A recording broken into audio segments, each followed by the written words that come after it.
BJP মিত্ৰজোঁটৰ অসম গণ পৰিষদৰ প্ৰাৰ্থী প্ৰকাশ চন্দ্ৰ দাসৰ ব্যাপক নিৰ্বাচনী প্ৰচাৰ।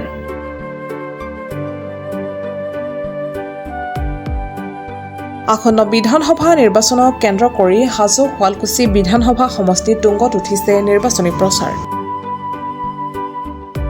ব্যতিক্ৰমী ৰূপত নিৰ্বাচনী প্ৰচাৰ চলাই বিজেপি মিত্ৰজোঁটৰ অসম গণ পৰিষদৰ প্ৰাৰ্থী প্ৰকাশ চন্দ্ৰ দাসে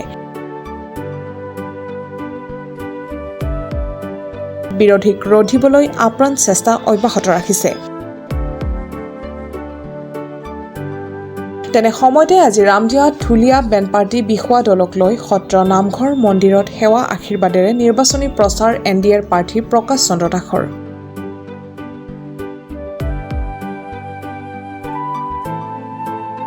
হাজো শুৱালকুছি বিধানসভা সমষ্টিৰ বিজেপি মিত্ৰ দলৰ অসম গণ পৰিষদৰ প্ৰাৰ্থী প্ৰকাশ চন্দ্ৰ দাসে ৰামদিয়াৰ সত্ৰ নামঘৰ মন্দিৰ মছজিদ আদিত সেৱা আশীৰ্বাদ গ্ৰহণ কৰি আই মাতৃসকলক NDAৰ প্ৰাৰ্থীক জয়ী কৰিবলৈ আহ্বান জনায়।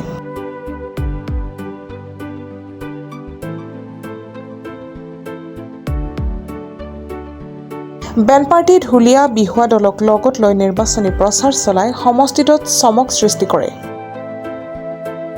এই সময়ছোৱাত প্ৰকাশ চন্দ্ৰ দাস জিন্দাবাদ, হাতীৰ ছবিত ভোট দিয়ক, নৰেন্দ্ৰ মোদী জিন্দাবাদ আদি শ্লোগানেৰে নিৰ্বাচনী বতাহ তুংগত কৰি তোলে। খগেন ভৰালী গাঁও পঞ্চায়তত আজি সকলো ৰাইজে লগ লাগি আজি নিৰ্বাচন প্ৰচাৰ কৰা হৈছে। সত্ৰ নামঘৰত সেৱা লৈছোঁ, যাতে সত্ৰ নামঘৰৰ আশীষ লোৱাৰ আমি ৰাইজক ভাল ধৰণে সেৱা কৰিব পাৰোঁ। ইয়াত সকলোৱে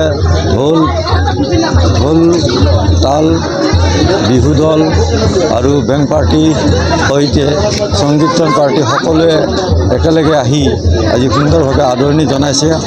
ৰাইজৰ আদৰণিক মই ধন্যবাদ জনাইছোঁ আৰু হাজো শুৱালকুছিবাসী ৰাইজৰ যি মৰম আৰু যি আশীৰ্বাদ মই অতি সৌভাগ্যৱান বুলি ভাবিছোঁ। আৰু অহা 9 তাৰিখৰ যি নিৰ্বাচন আছে এই নিৰ্বাচনত সকলোৱে হাতীৰ ছবিত ভোট দি জয়যুক্ত কৰিব বুলি মই আশা ৰাখিছোঁ আৰু নিশ্চিতভাৱে হাজো শুৱালকুছি সমষ্টিত NDA প্ৰাৰ্থী বিজয় লাভ কৰিব আৰু মাননীয় মুখ্যমন্ত্ৰী মহোদয় দ্বিতীয়বাৰৰ কাৰণে মুখ্যমন্ত্ৰী এখন অলংকৃত কৰিব। আবেলিৰ ভাগত জয়ন্ত মল্লবৰুৱা আমাৰ ৰামদিয়াত উপস্থিত হ'ব। এই ক্ষেত্ৰত কিমান মানুহ হোৱাৰ সম্ভাৱনা আছে? হাজো শুৱালকুছি সমষ্টিতে যোৱা 1 তাৰিখে মাননীয় মুখ্যমন্ত্ৰী নিৰ্বাচন প্ৰচাৰ চলাইছে আৰু ৰাইজক সম্পূৰ্ণভাৱে আশ্বস্ত কৰিছে যে হাজো শুৱালকুছিৰ সকলো ধৰণৰ সমস্যা মাননীয় মুখ্যমন্ত্ৰী মহোদয়ে সমাধান কৰি দিব।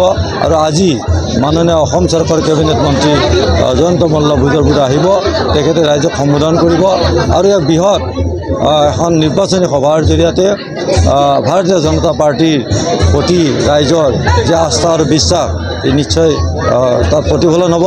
আৰু আমি সকলো ৰাইজৰ সহযোগিতা কামনা কৰিছোঁ আৰু এই সভাত উপস্থিতৰ কাৰণে সকলোকে আহ্বান জনাইছোঁ।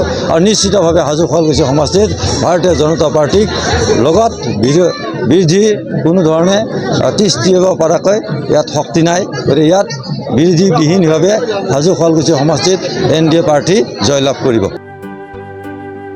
হাজোৰ পৰা কমলাকান্ত দাসৰ ৰিপৰ্ট, প্ৰাটো টাইম ডিজিটেল। শদিয়াৰ পৰা ধুবুৰীলৈ, বৰাকৰ পৰা ব্ৰহ্মপুত্ৰলৈ সকলোৰে মাজত চিনাকি এটা নাম প্ৰাতঃ টাইম। থলুৱা ভাষা, কৃষ্টি আৰু সত্য বাতৰিৰ আধাৰত প্ৰতিষ্ঠিত খবৰ প্ৰাতঃ টাইমৰ প্ৰতিটো বা বাতৰি পুংখানুপুংখভাৱে চাবলৈ Facebook, YouTube, website, Twitter, Instagram আৰু ব্লগাৰ পেজত লাইক আৰু ফ'ল' কৰক।